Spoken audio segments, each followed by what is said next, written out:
কালিমা লাগানোর চেষ্টা করে, তাহলে মুসলমানের সন্তানেরা কাদিয়ানীদের গর্দান থেকে কল্লা আলাদা করে দেবে ইনশাআল্লাহ।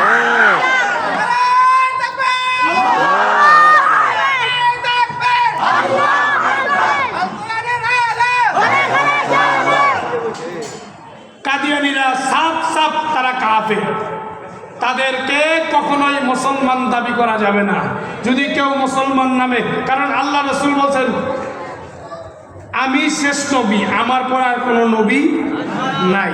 রাসূল বলছেন ওই তারা কি বলে জানেননি, ওই মুহাম্মদের পরে একজন নবী, সে হইল আহমদ। আচ্ছা আহমদ বুঝলাম, আমার নবীর বাপ ছিল, দাদা ছিল মক্কার মুতাওয়াল্লি, ঠিক কিনা?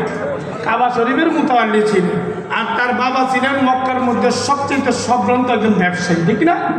তার মার দাম কম না বেশি?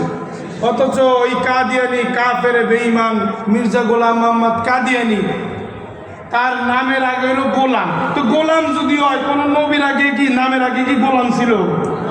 এই তাজদানের মুসলমান জওয়ানকে উঁচু করে বলেন, এটা ইমানি দায়িত্ববোধ থেকে আপনাদেরকে বলতেছি। আমার নবীর আগে ছিল কি গোলাম মুহাম্মদ সাল্লাল্লাহু আলাইহি ওয়াসাল্লাম? ছিল নি? তাহলে যেই ব্যক্তির নামের আগে গোলাম, সে তো রসুলের গোলাম, সে আবার নবী হয় কেমনে? মৃত্যু। অতএব বাংলাদেশের সমস্ত স্তরের যুব সমাজ সহ সবাইকে সোচ্চার হতে হবে। আমাদের নবীর পরে নবী নাই, সংসদে এই আইনটা পাস করার দরকার আছে না নাই? সবাই বলেন নবীর পরে নবী নাই। হাতকে উঁচু করেন, নবীর পরে নবী নাই, নবীর পরে নবী নাই, নবীর পরে নবী নাই।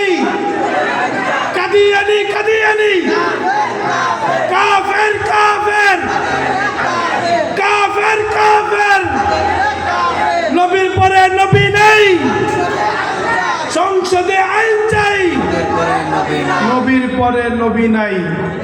বিশ্বাস আছে তো ইনশাআল্লাহ?